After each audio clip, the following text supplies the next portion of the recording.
One issue that has not gotten the prominence, in my view, that it deserves is the fact that we have tens and tens of millions of seniors in this country who are struggling to live in dignity. They need our support. They're not getting our support, and right now we've got to stand up for them.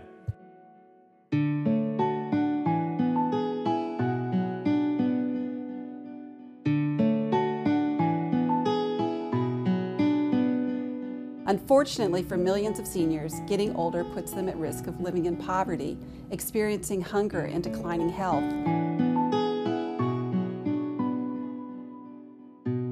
For more than 50 years, the Older Americans Act has been the primary piece of legislation supporting the social and nutritional needs of a very vulnerable population. We'd call it more than just a meal, because this enables seniors to not only receive critically important nutrition either in a congregate setting like a senior center or in their own homes through a home-delivered meal, but it's also about that important companionship, the socialization that enables people to live at home and know that there's a peace of mind and a safety factor there because someone's coming to see them that day. The law provides transportation for older adults to ensure that they get critical rides to the grocery store or the doctor. Through OAA, older adults can access assistance at home with essential tasks such as bathing and dressing. OAA also supports services like home modification, which could include securing loose rugs, installing grab bars or ramps in order to reduce falls and accommodate an older adult's changing needs. It is a huge helper. Since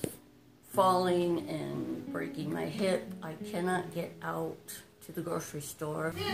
I enjoy the people that come and bring the meals because they're very friendly and they make me laugh. I come for breakfast and I come for lunch. And between the walking group and eating here, I've lost weight.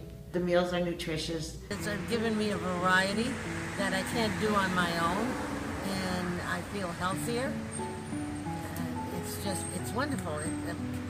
Between the snacks and the fruit, it's a complete diet, and I love it. I enjoy the meals, and everybody I talk to enjoys the meals.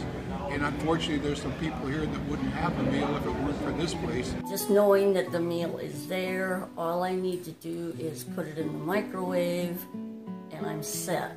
And that is such a relief. Since 2005, because of federal funding not keeping pace with need or inflation, we're actually serving 23 million fewer meals today than we were in 2005.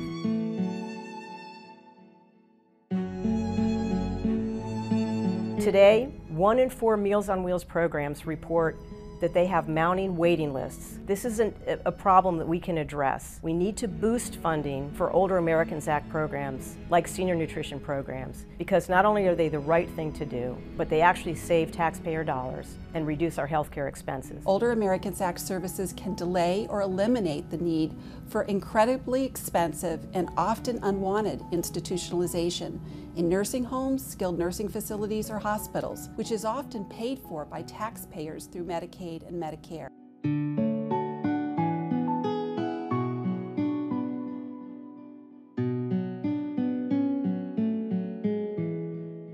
We can feed a senior Meals on Wheels for an entire year for the equivalent cost of that senior being in the hospital for 1 day or a nursing home for 10. Increasing funding for the Older Americans Act is not only the right thing to do for millions of Americans, it is also, in fact, the cost-effective way to go. The Older Americans Act supports thousands of local senior centers and adult daycare centers around the country that prevent social isolation. It also provides critical support to the caregivers of older adults who rely on OAA for education, support, and respite. I like coming here to dinner because I live alone and I get tired of cooking by myself or eating by myself, and the meals are delicious. I think it would be a disaster if the place closed. There are a lot of people that really need to come here. I think there are a lot more that could come here. The Older Americans Act also provides critical financial security for many older workers through job training at the local level. And through this job training, these older workers are able to give back to their communities in so many different ways. So I think I was just about as low as I knew I could get and had no hopes of anything. And then this opened up. I didn't think I could do anything like this. And from there, it's just opened my whole life. I now can support myself. If it wasn't for the CSAP program, it would be hard for seniors to get the training they need to go out and find a job. There are a lot of seniors who want to continue working, and CSAP is a program that not only trains but it encourages seniors to go ahead and continue working in their later years. So what we are going to say is not only are we not going to cut back on nutrition programs for seniors, we're going to significantly expand funding so that no senior in this country goes hungry.